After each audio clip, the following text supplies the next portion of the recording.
그러면 구원은 어떻게 이루어지느냐? 이제 짐작하셨죠? 구원은 어떻게 이루어지느냐? 하나님의 씨를 받아야만 구원받는다. 성경이 말하는 구원의 결론은 이겁니다. 믿음으로 구원받는다? 그건 맞아요. 그러나 정확하지는 않습니다. 그건 시작에 불과해요. 어떻게 믿고 어떻게 생활하고 어떻게 하나님의 영을 받고 어떻게 하느냐는 그 말에서 빠져 있어요. 그냥 믿으면 구원받는다? 천만에. No. 그럼 이 세상의 기독교라고 일컬어지는 2단, 3단, 4단, 5단들 다 구원받게요? 천만에요. 그들은 오히려 하나님의 진노를 받습니다. 하나님의 이름으로 장사하는 사람들 분명히 반드시 하나님에게 혼납니다. 우리가 말하는 믿음? No. 아니에요. 그거는 세상적인 믿음이에요.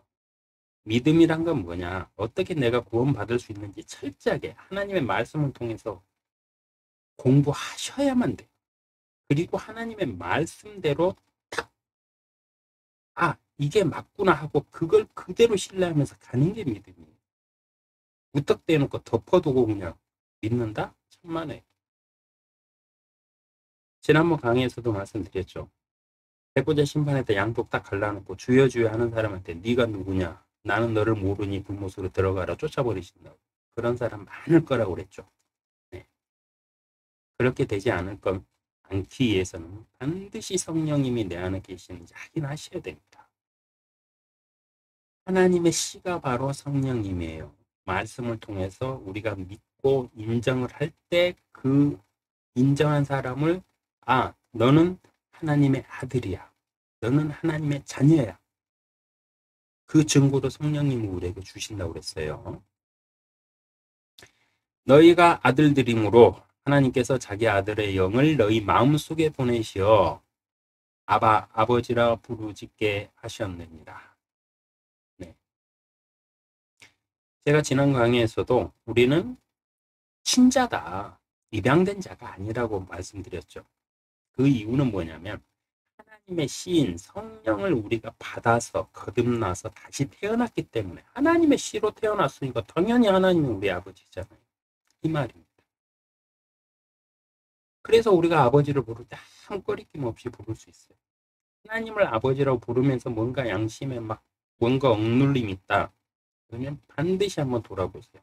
내 안에 진짜 내가 성령님을 인침을 받고 성령님 안에서 신앙생활을 하는지 아니면 내가 진짜 세상에 만든 세상의 철학대로 종교인으로서 내가 계속 교회를 다니고 있는지 그래서 내가 필요할 때마다 신이 있으면 나를 좀 도와주십시오 하면서 신을 이용해 먹고 있는지 잘 한번 판단해 보시기 바랍니다. 예수를 죽은 자들로부터 살리신 분의 영이 너희 안에 거하시면 그리스도를 죽은 자들로부터 살리신 분이 너희 안에 거하시는 그분의 영으로 인하여 너희의 죽을 몸도 살리시리라. 구원은 이겁니다. 예수를 죽은 자들로부터 살리신 분이 누굽니까? 하나님이시잖아요. 예수님은 하나님의 영으로 태어나셨잖아요. 네. 그리고 죽은 예수님을 부활로서 살리셨잖아요. 그분의 영이 너희 안에 거하시면이에요. 그분의 영이. 종교에서 말하는 믿음, 어떤 행위들 다 필요 없어요. 딱 하나예요, 구원은. 그 사람 안에 하나님의 영, 하나님의 씨가 있느냐 없느냐. 하나님께서 성령을 받은 사람을 구원하신 이유는 딱 하나예요. 자신의 아들이니까, 자신의 자녀니까 살릴 수 있는 거예요. 근데 자신의 자녀도 아닌데 하나님이 왜 살립니까? 사랑의 하나님 하면서 하나님이 어떻게 그렇게 할 수 있느냐 말들을 하는 많은 학자들과 많은 원망하는 신앙인들이 있죠. 잘 한번 돌이켜보세요. 하나님은 자신의 아들들, 자신의 자녀들에게 사랑의 하나님이시지 자신을 거부해서 자신의 이익을 쫓아서 사탄과 야합해서 세상의 명예를 쫓아서 하나님 무시하고 그렇게 사는 사람들이요 하나님은 한순간에 몇만 명을 그냥 갖다 그냥 땅속에 묻어버리세요. 출애굽 때 홍해를 갈르셔가지고 자신의 민족들은 싹 건너게 하시고 나머지 어떻게 하십니까? 그냥 물에다가 그냥 다 덮어가지고 다 죽여버리잖아요. 하나님이요? 사랑의 하나님? 네, 맞아요. 자신의 자녀들에게만 사랑의 하나님이에요. 착각하시면 안 돼요. 하나님이 세상에 사랑의 하나님이신가 세상을 다 축복한다? 천만의 인간의 허무한 바람일 뿐입니다. 성경을 정확히 한번 읽어보세요. 그 뜻을 정확히 한번 음미해 보세요. 그리고 성령님께 한번 물어보세요. 저 이거 물어보다가 혼났어요. 하나님 너무 무서우신 거 아니에요? 하나님이 신이신데 어떻게 사람을 그렇게 응? 뭐 좀 우상숭배 좀 했다고 땅을 갈라갖고 막 지옥으로 그냥 바로 떨어뜨려 버리시고 막 병으로 막 쳐가지고 몇만 명씩 막 죽여버리시고 자신들의 민족들 이스라엘 민족만 그 땅을 주시기 위해서 그 땅에 살던 민족들은 다 그냥 가차없이 다 죽여버리시고 그 너무하신 거 아니냐 물어봤습니다. 근데 하나님은 냉정하게 딱 한마디 하시더라고요. 그들이 나와 무슨 상관이. 그리고 굉장히 충격을 받고 나는 그럼 하나님 앞에서 진짜로 하나님이 나를 사랑하실까 두려움이 생겼어요.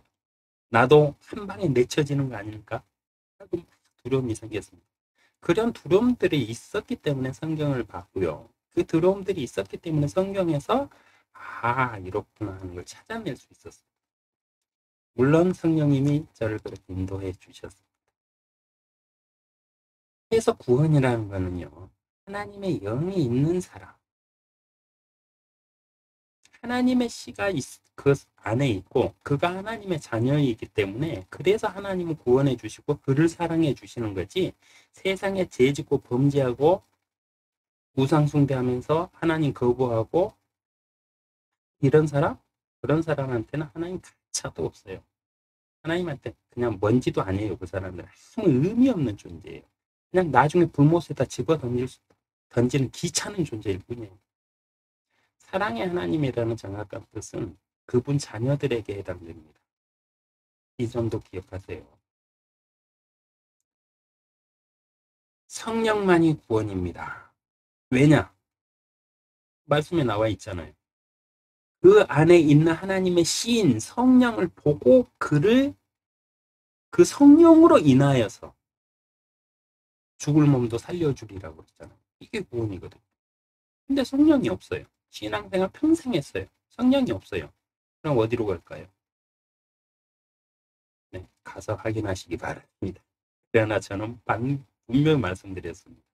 성령이 없으면 하나님의 씨로 태어난 하나님의 사람이 아니기 때문에 하나님의 자녀가 아니기 때문에 하나님은 구원하실 필요가 없습니다. 하나님과 관계가 없습니다.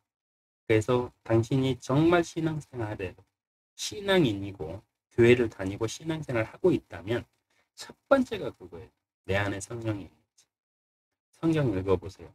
성령을 찾는 방법 수십 가지 있습니다.